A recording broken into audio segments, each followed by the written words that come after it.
হ্যাঁ, আমি মূলত ভাইরাল হওয়ার জন্য আসছি।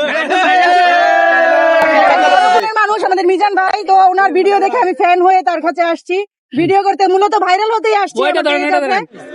মিজান ভাই রুচিলে আমি ভাইরাল হতে পারি।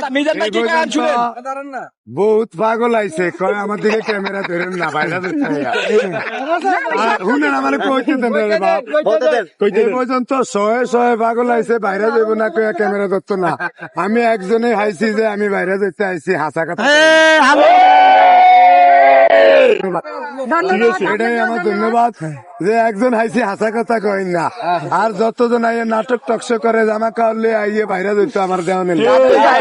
মিজান ভাইয়ের মতো এত মানবিক দৃষ্টিভঙ্গি কিন্তু সবার থাকে না। 100 টাকায় যে রিক্সাওয়ালারা খেতে পারে পেট ভরে। আমি তো দক্ষিণ খান থেকে এসেছি, অনেক ভিডিও। হ্যাঁ, আমি মূলত ভাইরাল হওয়ার জন্য আসছি।